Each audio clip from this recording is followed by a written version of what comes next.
Picture a teenager, right? They're meticulously cutting out pictures of luxury apartments to pin on this giant vision board. Oh, yeah, the classic vision board. Exactly.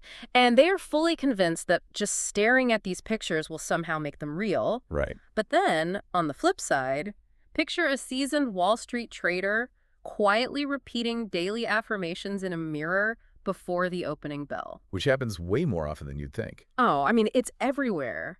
Believing those words will, like, literally bend the market in their favor. Yeah, it sounds like modern superstition, honestly. It really does. Because we are taught to view the world through a very rigid mechanical lens, right? Like you put in the physical work and you get the physical result. Cause and effect. Exactly, cause and effect. But millions of people are operating under a completely different set of rules. They believe that their internal thoughts are uh, basically the primary engine dictating their external reality. It creates this fascinating tension. I mean, the traditional cause and effect model gives you this sense of visible control. You study, you pass, you save up, you buy the thing. Right, it's logical. But this alternative framework suggests that reality is entirely malleable. Like it responds not just to our actions, but to our focused intent. Okay, so let's unpack this. Is manifestation actually a universal law of physics, or are we just looking at a really effective cocktail of, like, ancient philosophy, psychology, and cognitive bias? That is the big question. That is our mission today. For you listening, we're going to completely deconstruct this concept. We want to answer the core question driving all our source material today.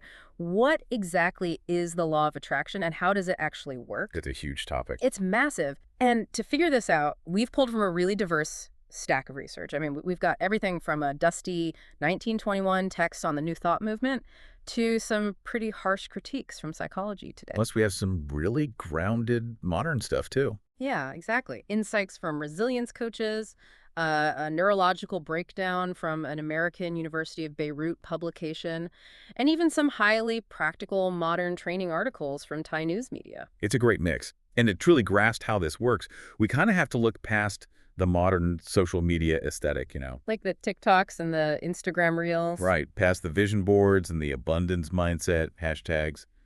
The contemporary understanding of the law of attraction is actually a mutation of something much older. Really?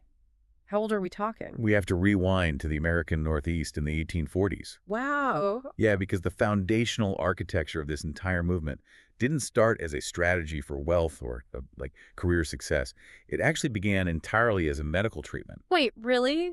A No. medical treatment? That is a massive disconnect. Right. I mean, going from treating a physical illness in the 19th century to trying to manifest a romantic partner or a promotion today, that requires a serious philosophical leap. It does. It really does. But the genesis traces back to this unassuming self-taught clockmaker and healer.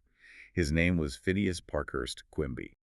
Around 1840, Quimby became deeply fascinated by mesmerism. Which is basically early hypnosis, right? Exactly, the frontier era version of hypnosis. So he started traveling around and conducting these demonstrations with a young, highly susceptible assistant named Lucius Berkmar. Okay, I can picture this, like a traveling stage show. Pretty much. Quimby would place Lucius into a deep trance in front of an audience, and Lucius would seemingly diagnose the hidden illnesses of the local townspeople with, like, shocking accuracy. See, that sounds like a classic parlor trick to me, just a traveling act playing on the gullibility of a 19th century crowd. That was the initial assumption. But Quimby was remarkably observant. He eventually realized Lucius wasn't possessing some supernatural clairvoyance to see it inside patients' bodies. And what was he doing? Well, Lucius was just hyper-empathetic. He was simply absorbing and mirroring the beliefs and expectations of the people in the room. Oh, wow. Yeah.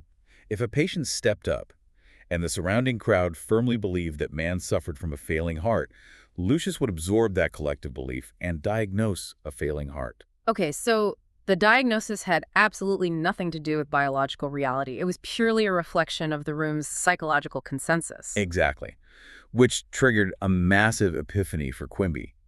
He began to theorize that his patients' physical illnesses were often not biological failures at all, but somatic echoes of their own false inner beliefs or deep-seated fears. A somatic echo. That's a fascinating way to put it. He basically concluded that the body is just an empty house for the mind to dwell in. Yeah. If the mind harbors a chaotic or, erroneous belief, The body manifests that chaos as a physical disease. I want to visualize that for a second. It sounds like Quimby viewed the mind and body relationship like an architect and a blueprint. Ooh, I like that analogy. Yeah, so the mind draws the blueprint and the body builds the structure. If there's Yeah. a massive flaw in the walls of the house, like a physical illness, Quimby believed it was totally useless to blame the bricks. Right, you have to go back and correct the architect's blueprint. Exactly. He believed that by identifying and correcting the false belief through deep conversation, the physical body would just naturally repair itself. That captures his methodology perfectly. Yeah, He was treating the invisible blueprint rather than the physical symptoms. it makes a lot of sense for that era. It does. But Quimby never published his theories widely while he was alive. It was actually his devoted patients who took these foundational ideas and expanded them far beyond the scope of a medical clinic. Ah, so this must be where the philosophy mutates. It is. Followers like Mary Baker Eddy, who eventually founded Christian Science and a wave of others, began forming what became known as the New Thought movement. Which is where that 1921 text we mentioned comes in. Right. They took Quimby's core premise that inner beliefs shape physical reality and applied it to the entirety of the human experience. They figured, hey, if your thoughts could cure a fever, why couldn't they cure poverty? Or why couldn't they cure loneliness? Exactly. And that trajectory leads straight to figures in the mid-20th century, like Neville Goddard. Oh, Neville Goddard. I've seen him pop up a lot in the research. Yeah, Goddard championed something he called the law of assumption. Yeah. He pushed the concept to its absolute limit, teaching that if an individual vividly assumes the feeling of their wish fulfilled, like if they live entirely in their imagination as if they already possess the desired outcome, then external reality has no choice but to harden into that new fact. So Goddard shifted the focus entirely away from overcoming illness and moved it toward acquiring life outcomes and adopting new identities. Precisely. And that is the direct ancestor of the modern pop culture formula we see today. Well, let's examine that modern formula because the most mainstream interpretation heavily popularized by runaway bestsellers a couple of decades ago, like the secret, it basically boils down to three simple words: ask, believe, receive. Ask, believe, receive. The holy trinity of manifestation. Right. You set an intention, you radiate the absolute belief that it is yours, and then you just sit back and wait for the universe to deliver it. Almost as if you placed an order at a restaurant. Yeah, the modern framework is often presented as this undeniable law of universal energy. The premise is that the universe is essentially a giant mirror. It is obligated to match the frequency of the energy you are emitting and reflect it back into your life. But, and this is a big but, reviewing the practical training guides, particularly those from our sources focusing on resilience and career development, there is a glaring caveat to that three-step formula. Oh, definitely. The Thai sources really hit hard on this. They do. Several of the guides argue that visualizing your dream life from the comfort of your living room is completely useless on its own. They highlight a very specific, grounded reality. The word attraction literally ends with the letters A-C-T-I-O-N. Action. Those sources are trying to bridge a dangerous gap in the mainstream manifestation narrative. Yeah, they're emphasizing that the universe, or whatever framework you are operating within, requires a physical channel to deliver an outcome. Exactly. And they lay out a very stark example regarding relationships. Oh, the dating one. Yes. Right. So if your goal is to find a compatible partner and you spend hours perfectly visualizing this person and emitting positive energy, but you never leave your apartment, the probability of meeting someone remains statically at 0. 0% chance. You have to actively go to social events. You have to initiate conversations. You have to create the physical avenues for that outcome to arrive. You have to build the roads for the opportunity to travel on. Exactly. Which honestly makes me question the mistake of the entire concept. I mean, if the requirement is that you have to take continuous targeted action anyway, like applying for jobs, going on dates, saving money, where's the magic? It's a fair question. Isn't the law of attraction just standard, pragmatic goal setting dressed up in a sparkly, mystical wardrobe to make the hard work feel more exciting? That is the most common critique, without a doubt. What's fascinating here is that practitioners argue that the intense, unwavering belief is what fundamentally alters the journey. How so? They argue that belief primes the environment, causing doors to open that would otherwise remain shut, and making the necessary actions feel inspired rather than forced. But If we strip away the mystical terminology regarding cosmic frequencies, science actually provides a rigorous biological explanation for why manifestation feels incredibly real to the people who practice it. Here's where it gets really interesting for me. Because we can completely bypass the cosmic mirror theory and look at the hard neuroscience of human perception. The brain is wild. It really is. The feeling of reality bending to your will actually starts with a bundle of nerves in the brainstem called the Reticular Activating System, or the RAS. Yes, the RAS. Uh, The human brain is a remarkable machine, but it has severe processing limits. Every single second, you are bombarded with millions of bits of sensory data. oh, yeah. Like the hum of my refrigerator right now. Exactly. The hum of the fridge, the temperature of the air, the myriad of colors in your peripheral vision, complex social cues, the texture of your clothing, everywhere. Sheesh. It is. If your conscious mind attempted to process all that information simultaneously, your nervous system would instantly overload and shut down. So the brain needs a ruthless spam filter. The RES is that filter. It is an algorithmic gatekeeper deciding which tiny fraction of that data is allowed to enter your conscious awareness. And the crucial mechanism here is how the RAS decides what gets through. Okay, how does it decide? It prioritizes information that validates your deeply held core beliefs or aligns with your active conscious goals. Everything else is deemed irrelevant and deleted before you even perceive it. The sources illustrate this beautifully with the concept of the small blue car. Oh, the classic blue car analogy. Yes. If you wake up and decide your goal is to buy a small blue car, a strange phenomenon occurs. You step outside, and suddenly, small blue cars are everywhere. Everywhere you look. They're parked on your street, they're next to you on the highway, they're featured in the commercials you watch. Now, the universe didn't magically spawn those vehicles into existence to match your vibration. They were always there. They were just previously categorized by your RAS as irrelevant noise. Right. The moment you elevated the blue car to a priority goal, you updated the algorithm of your internal spam filter. The RAS began actively scanning your environment and pulling those cars into your conscious awareness. You essentially tune your internal radio receiver to a frequency that was always broadcasting, but you had previously muted. That's a great way to put it. And this biological filtering mechanism doesn't operate in a vacuum, right? It works in tandem with some very powerful, well-documented psychological forces. We saw this in the American University of Beirut publication. Yeah, we can look at how cognitive biases heavily reinforce this biological filter. Take confirmation bias, for example. Well, we all do that. We do. This is our natural, almost inescapable tendency to search out, interpret, and remember information in a way that confirms our pre-existing hypotheses. So if you are intensely manifesting a relationship with a specific person, your brain is actively hunting for evidence that it is working. Meaning you will interpret a completely random, polite smile from that person as undeniable cosmic proof of mutual affection. Exactly. You are actively constructing a narrative from neutral data points. And the research also points to the self-fulfilling prophecy, which is huge here. Massive. This occurs when an individual's expectation about an event actually influences their behavior in such a way that it causes the expectation to become reality.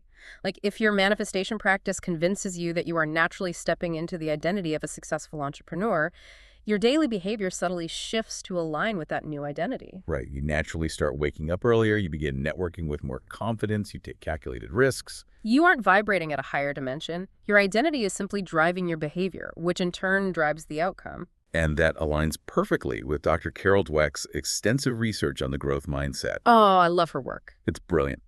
When people genuinely believe they are capable of learning a skill or overcoming an obstacle, the psychological friction of self-doubt just evaporates.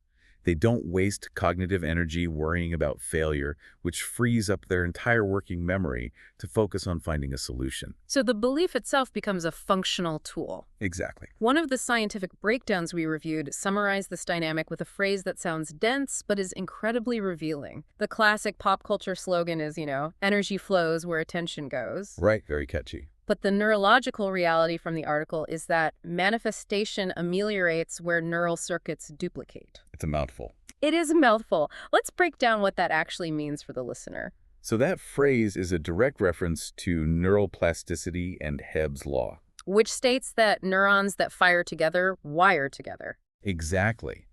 When you repeatedly focus your attention on a specific goal, like visualizing a successful career move, You are repeatedly firing a specific sequence of neurons in your brain. And the more those circuits fire, the stronger they become. The brain physically reinforces those pathways with myelin, making that specific pattern of thought faster and more automatic. Right? You aren't manipulating the fabric of space-time. You are engaging in a highly focused form of self-directed neuroplasticity.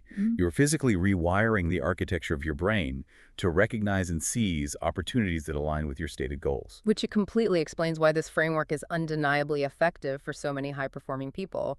As a psychological tool for intense focus and goal orientation, it is brilliant. It really is. But that biological reality forces us to confront the other side of the coin. If the underlying psychology is so demonstrably useful, why is there such fierce vocal backlash against the law of attraction?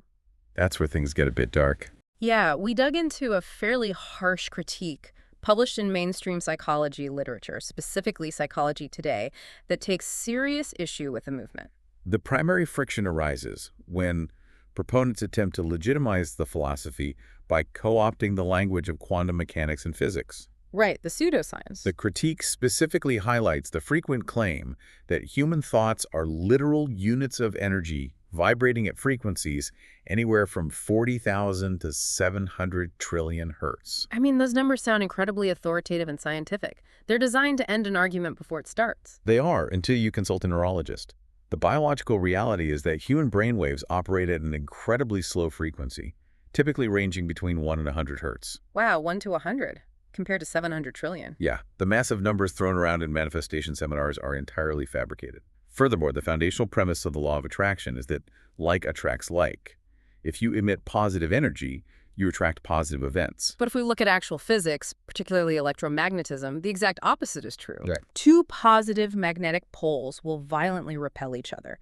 It is the opposite forces that attract. The movement takes complex scientific terminology and completely inverts its meaning to sell a philosophical concept. And beyond the misuse of physics, the critique delves into the psychological dangers of the practice, centering on a phenomenon known as apophenia. Apophenia. That's the human brain's tendency to perceive meaningful patterns or profound connections in completely random, meaningless data. Exactly.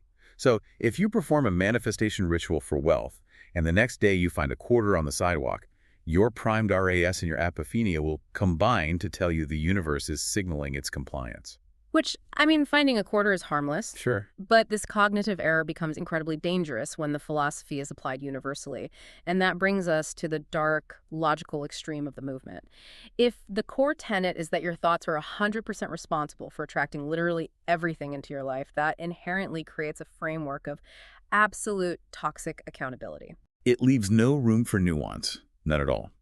If you believe your high vibrations attract health and wealth, the inverse must be mathematically true within that system. Right. If you are diagnosed with a severe illness, if you are laid off due to a corporate merger, or if you are born into systemic poverty, the law of attraction implies that your situation is the direct result of your own negative thoughts or low vibrational energy. It effectively replaces empathy with judgment. It's toxic victim blaming. It is. In fact, the critique highlights a genuinely alarming passage from one of the foundational modern texts on the subject, The Secret. The author explicitly advises readers to actively avoid associating with people who are overweight or dealing with chronic illness. It's wild to read that in print. And the advice extends to avoiding certain professions entirely. The text suggests steering clear of nursing, social work, or emergency services, arguing that those environments surround you with the bad energy of illness and trauma. And that you might inadvertently absorb that trauma and manifest it in your own life. That is a staggering detachment from human reality. It essentially instructs people to turn a blind eye to suffering under the guise of protecting their personal vibration. It's extremely self-centered. It strips away all the complex structural, economic, and biological realities of the world and replaces them with a hyper-individualistic blame game. Like, if someone is suffering, it is their own fault, and helping them is deemed a risk to your own success. And this detachment from reality has measurable, real-world consequences, particularly when it comes to risk assessment. Oh, the 2023 PubMed study. Yes. We reviewed this recent peer-reviewed study, analyzing the financial behaviors of individuals who strongly adhere to manifestation principles. And when researchers mapped out the financial habits of these practitioners, the data revealed a very sharp double-edged sword. On one hand, these individuals consistently perceive themselves as highly successful. Right. They maintain immense aspirations. They possess an incredibly resilient, optimistic outlook on their future trajectory. The confidence is undeniable. It is. However, the data also demonstrated that these same individuals are significantly more prone to engaging in high-risk investments. Because the philosophy teaches them to bypass traditional risk assessment. If you believe you can simply manifest a massive return on an investment through sheer willpower and positive thinking, market conditions and historical data become completely irrelevant to you. And unfortunately, the universe does not override market forces. No, it doesn't. The study concluded that due to this propensity for bypassing careful risk-aware planning and expecting improbable success too rapidly, strong believers in manifestation report significantly higher rates of bankruptcy. Bankruptcy. Wow. So we arrive at the ultimate synthesis of our deep dive. We started with the mission to uncover what the law of attraction is and how it functions. So we covered a lot of ground. We really did. We traced it from a 19th century mesmerist treating psychosomatic stomach aches to a modern social media juggernaut. We dove through the hard neurology of the brain's filtering systems, and we confronted the harsh realities of toxic positivity. And I think the conclusion drawn from synthesizing these diverse perspectives is clear. The law of attraction is fundamentally a psychological framework, not a cosmological law. Right. It does not possess the capacity to manipulate the physical fabric of reality to materialize a sports car in your driveway. But, as our sources emphasize, especially those Thai training guides, if you utilize the core tenets of manifestation as a tool to program your reticular activating system, like intentionally training your brain to scan your environment for opportunities you were previously ignoring, Yes. and then you pair that heightened awareness with relentless concrete action in the real world, it is an exceptionally powerful mechanism for achieving your goals. It acts as an internal compass, clarifying your desires and rewiring your neural pathways to spot the necessary stepping stones. Exactly. But the moment it is used as a mystical substitute for actual effort, or warped into a tool to blame individuals for the unavoidable tragedies of human existence, it degrades into a source of profound delusion and a concerning lack of empathy. It is the stark difference between holding a map while aggressively navigating a treacherous mountain trail and just sitting at the base of the mountain, staring at the map, and waiting for it to teleport you to the summit. That's a perfect analogy. We really covered an immense amount of ground today. For you listening, what stands out to you? Yeah, where do you fall on this? Are you more fascinated by the historical mind-body revelations of Phineas Quimby? Or are you drawn to the grounded biological power of neuroplasticity and the reticular activating system? It completely reframes how we view ambition. We want to thank you for joining us on this exploration of how deeply our beliefs shape our perceived reality. And we want to leave you with one final thought to mull over as you navigate your day. Think about this. If the neuroscience holds true, Yeah. and our brains are endlessly filtering out 99% of the world based on our deeply held expectations, what incredible life-changing opportunities are hiding in plain sight right now, completely invisible to you, simply because you haven't given your brain permission to look for them?